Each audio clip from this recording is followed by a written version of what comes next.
Let's take you to Abuja now, where our next guest is a media personality, the chairman of TOS Network, the chief executive officer of TOS Foundation, a frontline advocate for the reserved seat bill for women. And then, of course, she's been very frontal in engaging these issues just to ensure that we all make sense of it. And ultimately, this dream is realized. I'm talking about Chief Mrs.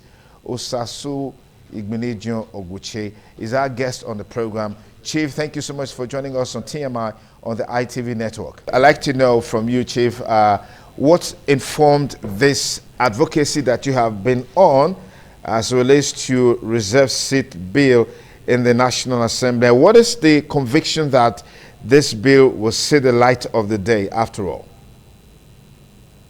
Thank you once again. So the reserved seats for women's bill is looking to add 74 seats. That's 74 additional seats to the National Assembly, and 108 seats across the subnational level. That's the 36 states of assemblies, giving you a total of 182 additional seats at the national and the subnational assemblies. What informed this decision? Women's political participation is at an abysmal 5%. Women make up 50% of Nigeria's population, but our reflection in parliament is very poor. We know that when women are involved in decision making, the humanitarian crisis that's currently plaguing our country will be drastically reduced and addressed. Women intrinsically and through data and statistic would govern and make decisions that affect, children, their communities, and their immediate societies. So this is one of the many reasons it's important to have women at the decision-making table. We've seen countries like Rwanda, Senegal, South Africa all thrive because they have a full reflection of their population, which is men and women, on the decision-making table. So we want that to be our fate in Nigeria. Rwanda has become the bride of Africa, where you have investors from all over the world coming to the country to invest, to do business, to interact, via tourism. And this is because President Kagame, in his wisdom, had found it worthy to ensure that women are playing a critical role in the development of the nation, especially after the genocide that happened. So we want Nigeria to thrive. We want Nigeria to compete successfully in this 21st century. And you can only do that by having a full reflection of your population on the table. And hey, that's the meaning of democracy, the full participation of every single citizen in decision making. You can't buy into a democracy that's not reflective of your thoughts, reflective of your desires, and reflective of you as a person. So this is why we are fighting for reserved seats for women. And I strongly believe that it will scale through this time around because, as I'm sure you're aware, in the 8th Assembly, the Gender and Equal Opportunities Bill failed. In the 9th Assembly, the 5 gender bills failed. And what we did is to, gather the lessons that we learned from both assemblies when it failed. And now we fixed that. We are advocating and lobbying widely. The sponsor of the bill is the Deputy Speaker of the House of Representatives, Right Honorable Benjamin Kalu. The Speaker is fully behind it, Tajuddin Abbas. The Senate President, who I led a delegation to visit, also threw his weight behind the bill, generally women's political participation. Then, we've had traditional rulers, speakers of state assemblies, strong voices in the private sector, the CSO sectors, everybody coming together to, throw their weight behind this and to reiterate the importance of having a bill like this at such a time like this. So I strongly believe it would scale through, and it's not just a women's issue, it's a national building imperative. So both men and women are all clamoring for it. It's a grassroots demand, and every parliamentarian who is serious about, representing his or her constituency will vote in support of the bill when it's tabled on the floor of the National Assembly next month. Very robust background that you've given in terms of the work that has been done so far. What do you make of some of the perspectives that are also very visible that this reserve bill could bring about lack of competition on the part of women in terms of the fact that when you have a seat reserved, I mean, it's going to take away that element of competition. What do you make of that? So the reserve seats for women's bill is not appointive. It's an elective position. So women will be running against each other. So, for example, as I said earlier, 74 seats in the National Assembly, which is 37 in the Senate, 37 in the House of Representatives. They're all reflective of one seat per state and the FCT. So, for example, in Edo State, the woman who wants to run for senator, she'll be running against women from ABGA or PDP or APC or all the different political parties. So it's a competition. Why is this important that we have it, as a competition against women themselves? Is because the barriers to entry in politics is structural, is financial, is religious, is cultural.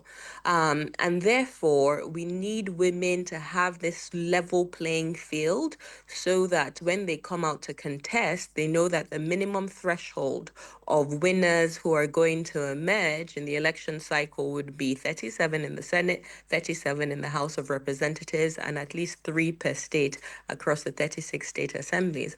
Because I'm sure you're aware that out of the 993 parliamentarians as the state assemblies, only 51 are women. 26 out of 36 state assemblies don't have women at all. A running joke is that in Jigawa, the chairman of the Women Affairs Committee is a man. And in the National Assembly, out of 360 members in the House of Representatives, only 14 are women. Then in the Senate, out of 109 senators, only four are women. So we need this sort of affirmative action to shore up the number of women who are participating, because you hear all the stories of how difficult it is for women to run the general elections with their male counterparts due to the violence, due to the cultural and the social stigma, the negative social norms of where women should be. And that's why this is important. So it's not tokenism, it's not a handout, it's a competition, and it is necessary for this competition to happen amongst women folk themselves so that we can have a minimum threshold of women who are participating in politics.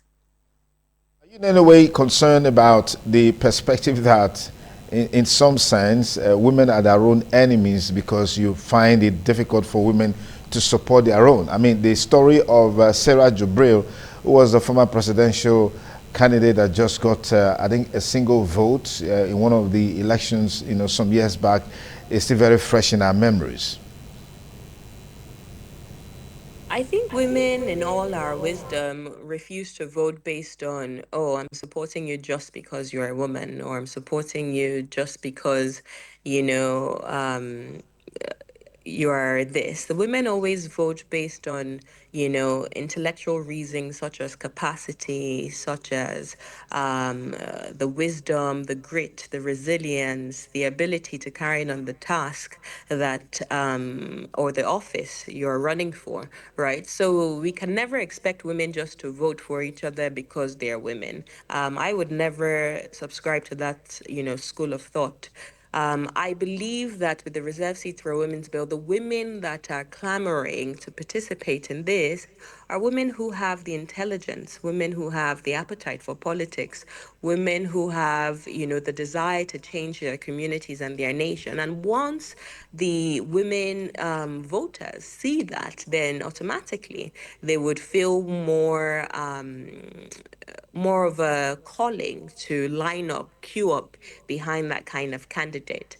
And this whole rhetoric of women don't support each other, you can also make the argument that some men don't support each other. We shouldn't just support each other because we're of the same gender. We should support the best man or woman for the job. And I think with the reserve seats for women, the electorate as a whole would have the opportunity to choose from a diverse set of candidates that reflect their desires as a people, and then they can examine their blueprint policies and buy into it when it's time for election. Okay, just before we let you go, are you in any way implying that part of the reason why we don't have so many women in politics is lack of quality? And then on a final note, you are very optimistic and confident that this bill will scale through. So, what's the next step in driving it further in your advocacy? We don't have enough women in politics because the money bags most times rig out the women who are have the appetite, who have the capacity to actually vie for office. They're rigged out through violence, extreme violence. They are rigged out due to negative social, cultural, and traditional norms. In no means, in no way do we have a deficit of women who have the capacity to be great leaders. We have a plethora of them. But the reality that we face in Nigeria is that even from the intra party level, from the primary level of obtaining the ticket in their different political parties, they're rigged out. They're rigged out, as I said earlier, because of structural, financial, cultural, religious norms that have never favored women. So this is the reason that we are not seeing enough women. You mentioned a few of them who have come out, but the fact that you can mention them by name is a problem. Why? Because these women have defied the odds. They have taken the risk on their lives, on their reputation to be able to put themselves out there to represent their people. So, if and when the Reserve Seats for Women's Bill becomes law, then we have more women that are too many to name who can actually come out and show their capacity, their grit, and their desire to represent their people and represent them effectively. And as I said earlier, yes, I have a lot of confidence that this bill will pass this time around. We've consulted widely. We have met with the lawmakers one on one. We have met with the traditional rulers who have a lot of influence on these lawmakers. We have broken down the bill and explained to them that, hey, this doesn't take any seats away from you. Because as much as we have, really good he for she's in the 10th National Assembly, we also know that not many people would want to give up their seats for women.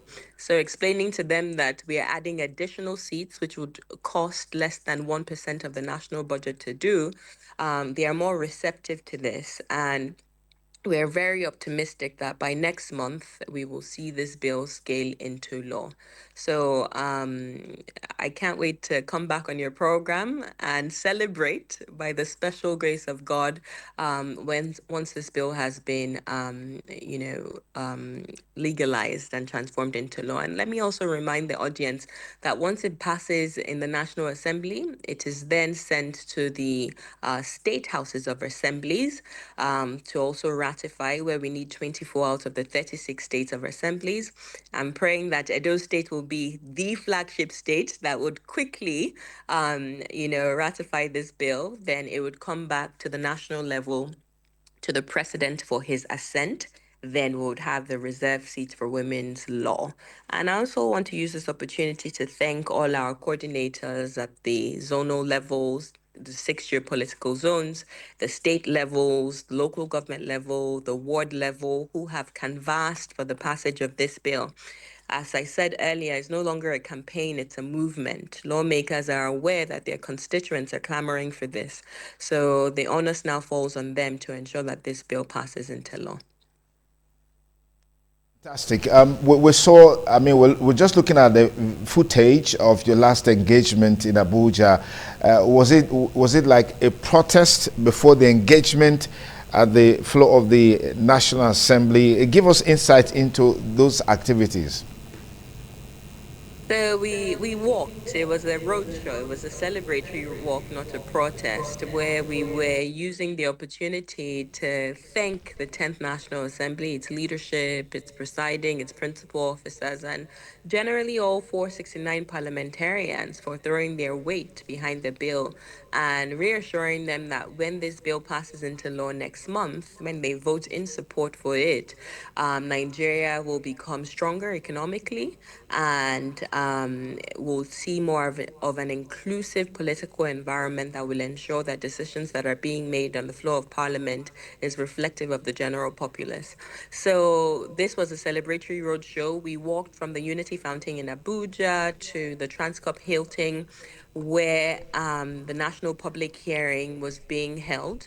It was an opportunity for Nigerians to share their thoughts, their feedback, their insights on all the constitutional reform bills that were up for voting. So that goes from fiscal federalism to state policing to local government autonomy, and of course the reserve seats for women's bill.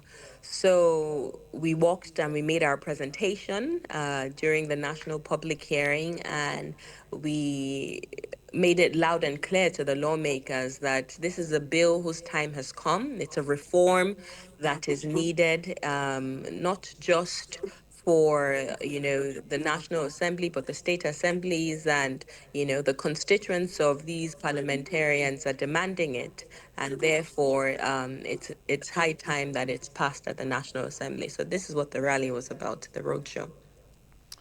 All right, thank you very much, Chief Mrs. Osasu Igbenegino Oguche, the CEO of the TOS Network, and of course the convener of the Reserve Seat Coalition for Women. Thank you so much for your time with us, and we hope next time we're calling you, you'll oblige us as we work together to actualize this dream. Thank you so much. I appreciate your time and the platform. Fantastic. It's the TMI on the ITV network.